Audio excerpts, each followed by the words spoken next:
At ngayon mga giliw naming tagapakinig, narito si Lola Sela sa kanyang huling kabanata ng kanyang kwento na pinamagatang Kaharian ng Kapre, dito sa ating dulang Mga Kwento ni Lola Sela.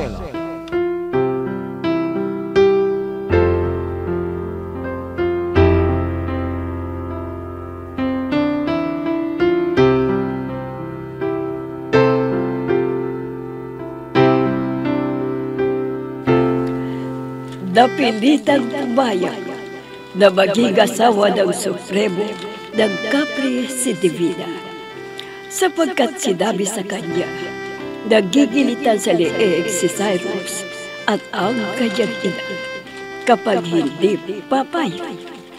Nakarating na naman sila Nonoy sa kaharian ng mga Kapre dahil sinabi sa kanila ng matandang na pagtanungan nila kung paano labanan ang mga Kapre.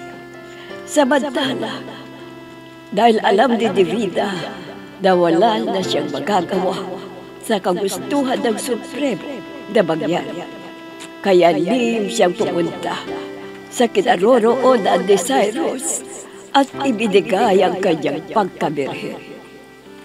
At nangako siya na walang ibang nagmamay-ari ng kanyang puso kundi si Cyrus.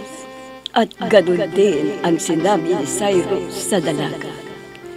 Napatay nila Nonoy ang mga Kapre at hindi alam ng Supremo nila na kakaunti na lang ang natitira sa kanila. Napansin yun ng Supremo, kaya inutusan ang ilang kawa na tignan ang mga kasama nila. At doon nila natuklasan na namatay na ang mga nasa loob ng kaharian. Nagsasalakay na sana uli sila, Nonoy ay.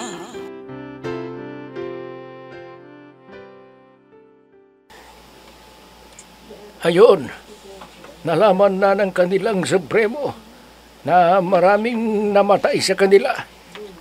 Mang Nonoy, anong isusunod natin gagawin ngayon? Hanapin ang kulong ang kinilalagyan nila Ada at Marina, ang aking asawa at anak na si Divina. Doon pang kulungan nila, Mang Nonoy. Sige, Cyrus, pakawalan sila at ang iba, itakas sila at kami na ang maiiwan dito para ubusin ang mga Kapre. Sige po, Mang Nonoy. Ako na pong magtatakas sa kanila. Sige, Cyrus, mag-ingat ka at magsama ka ng 5 kasama mo para kung may hahadlang sa inyong Kapre ay hindi kayo magagapi. Opo, Mang Nonoy. Kayong 5, hali kayo. Sumama sa akin para ilabas sa kulungan sila Aling Impia. Tayo na! Hayon ang mga salarin! Hulihin sila! Hayon! Nakita tayo ng Supremo.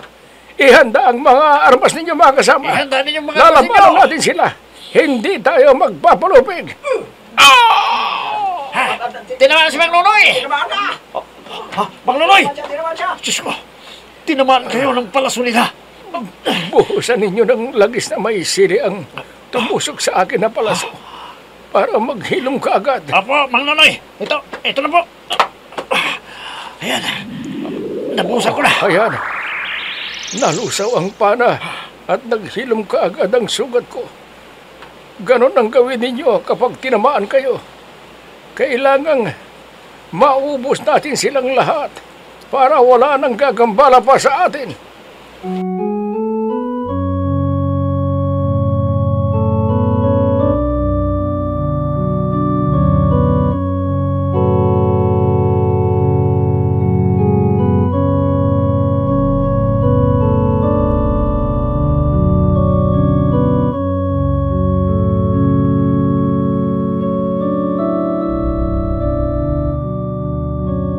Kailangan makatakas tayo dito. Kaya halina kayo. Huwag, Aling Impian. Baka makita tayo ng mga gwardya. Mapapahamak lang tayo. Opo, Aling Impiang. Sabi ng isang kasama ni Mang Nonoy, dito lang daw tayo. Hintayin natin silang pumunta rito at ililigtas nila tayo. Kailan pa yan? Kailangan kumilos na tayo, kaya halina kayo. Huwag, Aling Impyang. Baka lalo tayong mapahamak. Sige, kayo ang bahala. Kung ayaw niyong tumakas. Habang may pagkakataon pa, sige na, halina kayo. Ako kung ayaw niyong tatakas ako. Ayan, natanggal ko na ang gapos sa aking mga kamay. Isusunod kong tanggalin itong nakagapos sa aking mga paa.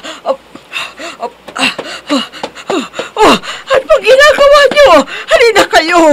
Habang abala pang mga kawal ng mga kapre. Yan na kayo! Hindi naman kayo tinali. Aling Impyang! Tumakas. Bumalik kayo rito! Halina kayo! Aling Impyang! Bitawan mo ako! Bitawan mo ako! Sabi ko na nga ba eh. Bitawan mo ako! Hindi kasi makapaghintay si Aling Impyang. Nahuli siya tuloy ng mga kawal ng kapre. Ayun, binitbit na siya. Ilalagay siya sa tuktok ng tore. At baka gilitan na siya sa liig. Ada! Halina! Halina kayo! Itatakas ko kayo rito! Nasaan si Aling Impyang? Wala na siya rito, wala na! Tinangay siya ng kapre!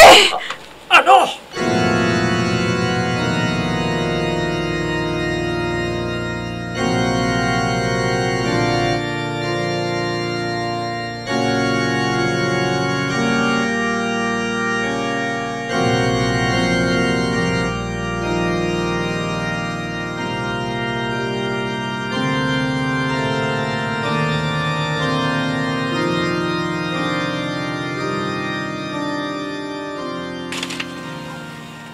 Ang mga walang hiya, pinatay nila ang mga kawal natin. Pues, pagsisisihan nila ito. Pagkawala ng mga alaga nating halimaw, at ipahanap silang lahat at ipakatay natin sila. Ama, mahal na Supremo! Nasaan yung babaeng nakadagdag maging asawa ko? Kunin nyo na siya para maging kapre na rin bago kami kasal sa harap ng bathala. Bilisan nyo! Mahal na Supremo! Ikinalulong ko namin sabihin sa'yo na nakatakas na ang babae yun! Ano? Hindi! Hindi! Gagamitin ko na ang aking kapangyarihan. Tutunawin ko ang paligid ng kahariang ito para hindi sila magalayo. Magbabayad sila ng mahal. Magbabayad sila. Kapag nahuli niyo sila, iharap kagad sa akin. Papahirapan ko muna sila bago ko sila gilitan sa leeg. Sige! Gugunawin ko ang paligid ng kaharian!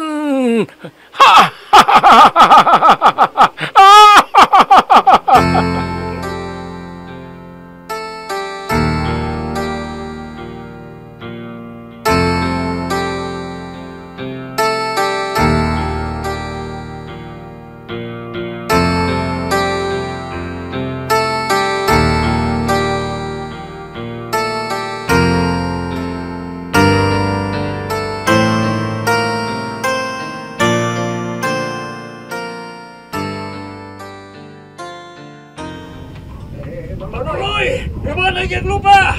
At tingnan ninyo ang paligid ng kahariang ito! Nasusunog at nalulusaw! Oo, pero huwag kayong mag-alala. Hintayin nating malusaw. At saka tayo aalis dito. Sandali lang mga kasama. Wala pa ba si Cyrus? Wala pa sila, Magnunoy! Nasaan na kaya sila? Magnunoy! Nandito na po kami! Nandiyan na po na sila! Magnunoy! Sina Cyrus! Kasama sila si Marina! Pero nasaan si Aling Impyang? Bakit hindi nila kasama? Cyrus, nasaan ang asawa ko? Mang Nunoy, magkakasama kami sa kulungan. Tapos nang matanggal niya ang gapos niya sa kamay at paa, ang sabi niya, tatakas na raw kami. Pero pinipigilan namin siya dahil hinintay namin si Cyrus. Pero hindi siya nagpaawat. Lumabas siya sa kulungan. At bago pa dumating si Cyrus, ay nadagit na siya ng kapre. Ano? Saan siya dinala? Saan? Nakita namin. Nandoon nilagay sa tuktok ng tulay nila. Ang tigas talaga ng ulo ng matandang yun. Makakalis na sana tayo dito. Sana nga po, Panginoy. At may nakahanda na rin baging nagagamitin ni si Divina para humaba mula sa tuktok ng palasyo nila. Mabuti pa. Mauna na kayo. Mag-iiwan lang ako ng 5 kasama ko. Kami na ang kukuha sa asawa ko. Sige na, Cyrus. Mauna na kayo. Daanan nyo na si Divina. Opo, Panginoy. Mga kasama! Tayo na! Mang Nonoy! Mauna na po kami! Mag-ingat po kayo! Oo, sige.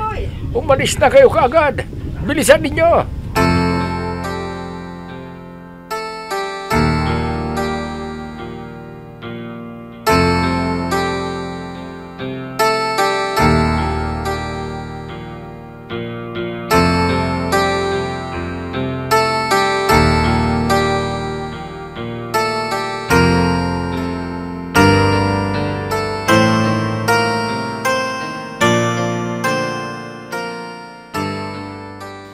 Pakawalan niyo na ako rito. Uuwi na ako. Huwag niyo akong saktan. Mga salbahe kayong mga tao. Marami kayong pinatay na kawal ko. Halos wala lang natira. Kaya gaganti ako sa inyo. At sa iyo ko ibubunto ng galit ko. Manisong!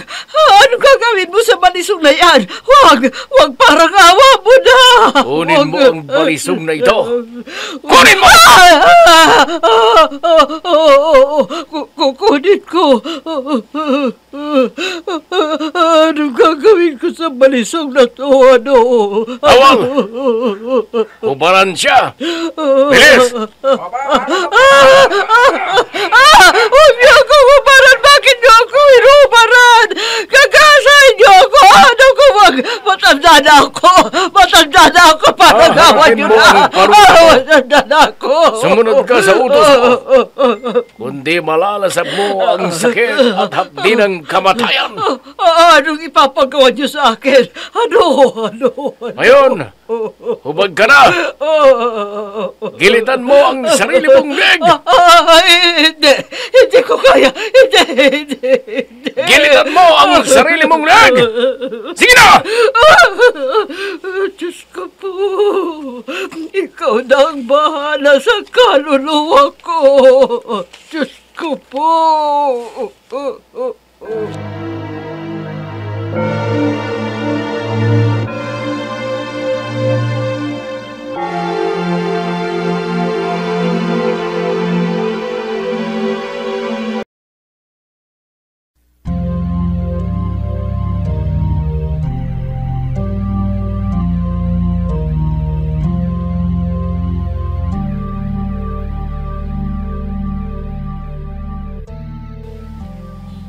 Mula rito sa kinaroroonan natin, tanaw natin ang kanilang pinuno, kasama ang mga natitirang kawal nilang kapre. At hayon, hinumparan nila ang asawa ko. Plano yata nilang kahasain. Kawawa naman, matanda na yan. Mang Nonoy, anong gagawin natin ngayon? Ihanda ang mga palaso ninyo. 31 silang lahat na kasali na ang kanilang supremo. Kaya tig-5 tayong papanahin. At siguraduhin ninyong tatama sa sino mang papanahin ninyo. Akin na yung 5 na katabi ng pinuno nila. At ingatan ninyong matamaan ang asawa ko. Opo, Mang Nonoy. Ako kayo magalala. Ano kayang plano nilang gawin sa asawa ko? Bakit nila hinubaran? Sige! Gilitan mo ang sariling linggo! Gilitan mo! Hindi ko kaya! Hindi ko kaya! Mang Nonoy, pinaggigilitan pala sa kanya ang sarili niyang leeg na lingimpiang. Demonyo talaga sila.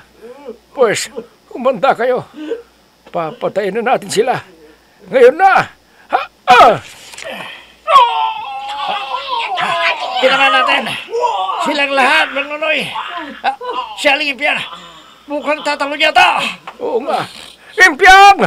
Huwag kang tatalon! Ang taas niyan! Huwag! Nahulog sa bali si Aling Impiang! Impiang!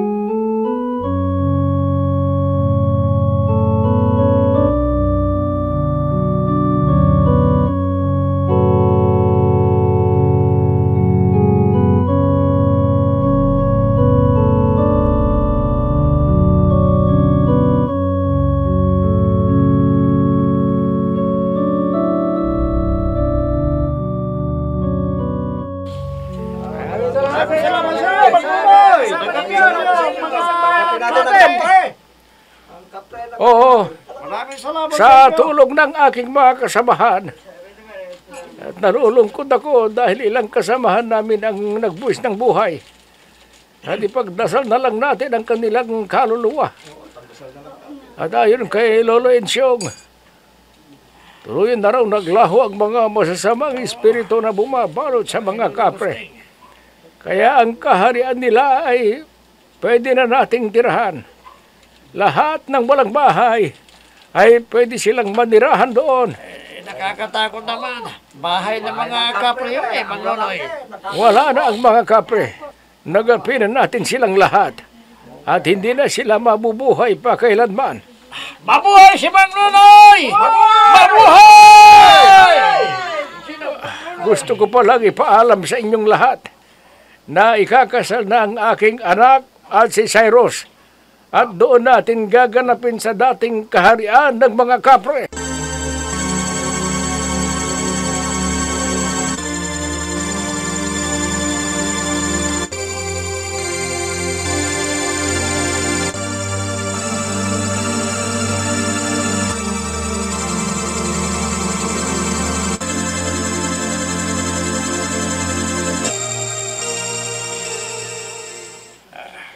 Divina, nagkakasiyan pa sila sa labas. Oo, Cyrus. Ay, alam mo, masayang-masaya ako dahil ang dating kaharian na kinatatakutan natin ay naging pag-aari na ng mga tao. Wala na ang mga kapre na gumagambala sa atin. Oo, Divina. Nagwakas na rin ang kanilang pag-asik ng kasamaan. Oo, ngayon, ganap na mag-asawa na tayo at sisimulan natin ang pagbuo ng isang pamilya. Pagkawalan ninyo ako rito, maawa na kayo sa akin. Hirap na ako. Cyrus, Pagkawalan niyo ako. narinig mo ba? Nandito pa ang supremo ng mga kapre.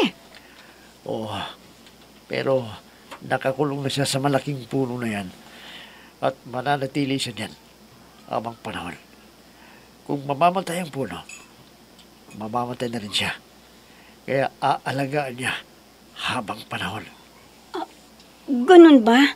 Pero naririnig natin ang kanyang tinig. Oo, pero wala na siyang kapangyarihan. Kaya hayaan na natin siya. Huwag na natin siyang pansinin. Samantalahin na natin ang gabing ito. Divina.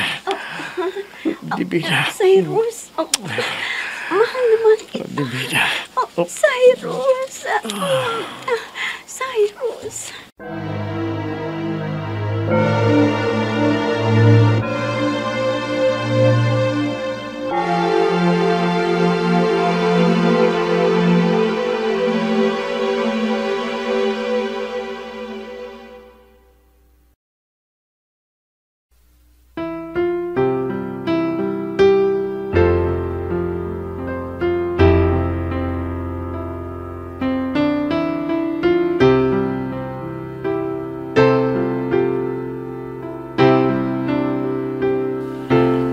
Nagabi nila Dodoy ang mga kapre dahil sa tulong ng isang matanda na nakakaalam kung papaano gabihin ang mga kapre.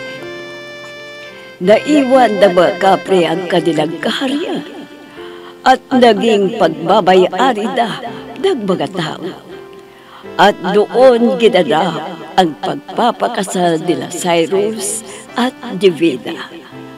Habang nag-uusap ang bagong mag-asawa, ay darinig nila ang tinig ng supremo ng mga kapre. Subalit, ito'y nagbubula sa isang malaking puno at hindi na siya makakalabas doon habang panahon. Naging matahimik ang bayan na yun at nawala na ang mga gumagambalang kapre sa kanilang dayon. Tahimik at masasaya ang mga tao. Hindi nagtagal ay nagkaroon na rin ng pamilya ang mag-asawa at naging marangya ang kanilang pabubuhay. Baga apo, diyan na nagtatapos ang aking kwento. Ito ang Lola Sela ninyo. Pansamantalang nagpapaalam. Hanggang sa muli, maraming salamat sa inyo.